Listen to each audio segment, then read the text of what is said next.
Vous voyez maintenant dans cette vidéo là, même que je suis en avis de recherche et tout ça par des faux procès, que l'État il fait preuve manifeste de crime contre l'humanité, c'est structuré. Une abstention délictueuse, elle est la norme, elle est la règle, non assistance à personne en danger.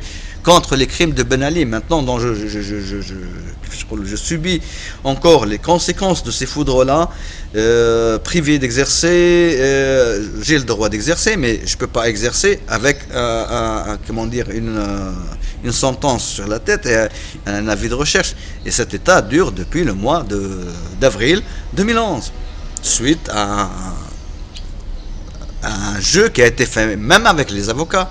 Ça veut dire d'ailleurs même M. Bertrand Delanoë qui a contacté les avocats quand il est venu. C'est clair que la combine, c'est un tout. C'est tout le monde, il est dans la même combine politique d'imposture contre le peuple, de crimes structurés et organisés contre le peuple, entre juges, avocats, des rois de l'homme, JTT, tout.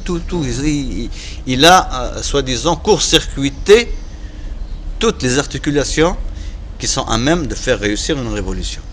Bon, maintenant, mon message, il s'adresse aux Tunisiens et aux Maghrébins même qui sont en France et même les francophones, parce que c'est le même processus qui s'opère un peu partout dans nos pays.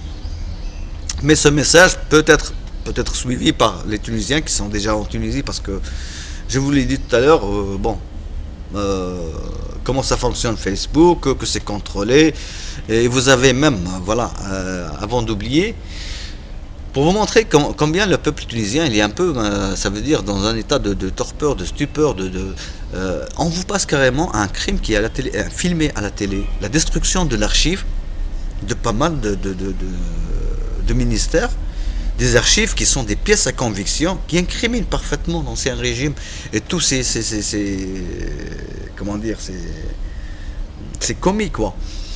Donc on vous filme ça, on vous le passe à la télé nationale, où on filme carrément l'acte criminel de détruire les archives de ces ministères, c'est filmé. Et encore, cerise sur le gâteau, la chaîne nationale, elle masque le visage des personnes qui étaient en train de détruire les archives. Vous imaginez un crime d'État contre le peuple, et que je suis étonné de voir un peu le peuple réfractaire. On est dupe, on est quoi, je sais pas. Je sais pas. Ça veut dire, voilà, on a ramené le peuple toujours aux occupations superficielles, le football, la musique, les activités soi-disant culturelles, la culture empoisonnée, quoi. Donc, quand vous voyez ça et que le peuple ne réplique pas, il y a de quoi s'inquiéter. Un crime d'État qui est filmé à la chaîne nationale et qu'on n'ouvre pas d'enquête de la part des juges. Alors qu'un procureur il est censé ouvrir immédiatement une enquête, même s'il y a, comment dire, un mouchard qui a porté peut-être connaissance sur un quelconque crime. Imaginez un crime qui ne peut pas comment dire, être ignoré d'un quelconque juge, parce qu'il y a au moins un juge qui a regardé un peu l'émission. Alors on n'ouvre aucune enquête, ça veut dire qu'on est dans la dictature structurée et on continue sur la même lancée. Même l'Assemblée nationale constituante, elle n'a porté aucune plainte, ou bien elle n'a exigé aucune plainte pour voir qui a détruit les archives, qui condamnait la main de Ben Ali. Ok. Donc, je vous remercie de m'avoir suivi pour ce message-là. Donc, nous devons revenir maintenant à ce qu'on appelle la démocratie directe, qu'on arrête de nous présenter des pantins comme ça qui sont financés par l'oligarchie et que nous soyons nous-mêmes le peuple qui présente ses candidats selon deux critères. Alors, le premier critère, c'est de ne pas être dans la psychopathologie, que ce ne soit pas des voleurs, des manipulateurs. Donc des gens qui sont sains d'esprit, qui sont vraiment porteurs des soucis du peuple, et aussi une relative compétence. Et à travers chaque ville qui présente un peu ses candidats, on peut faire un tirage au sort. Donc chacun il propose une personne de confiance selon les deux critères que j'ai présentés. Et donc on fait un tirage au sort, par exemple, pour chaque ville, on va dire, on va prendre ses comptes, je sais pas, pour chaque ville.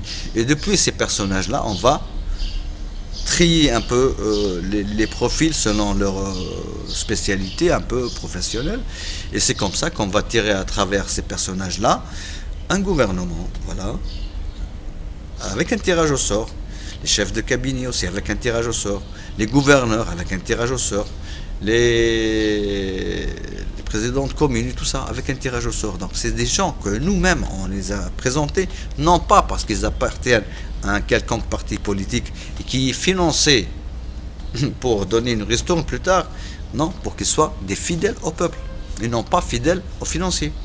Donc ça on peut le faire peut-être en une seule journée.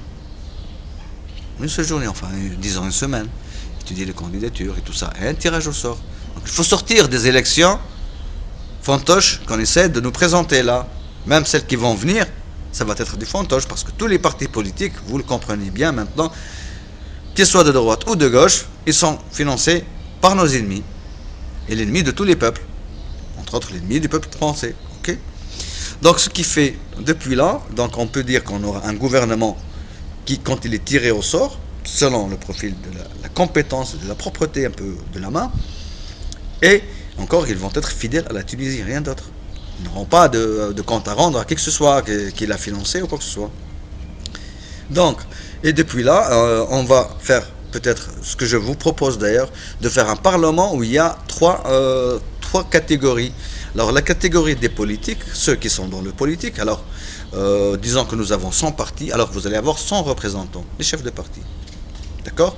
Ça, c'est la première partie du Parlement. La deuxième partie, on met les sans étiquettes. Les sans étiquettes, c'est qui? C'est ceux qui restent de la, comment dire, du tirage au sort qu'on a fait pour désigner les ministres, désigner les chefs de cabinet. Il y en a qui vont rester. Alors on enlève ceux qui ont une appartenance politique et le reste, là, on tire au tirage au sort 100 personnes.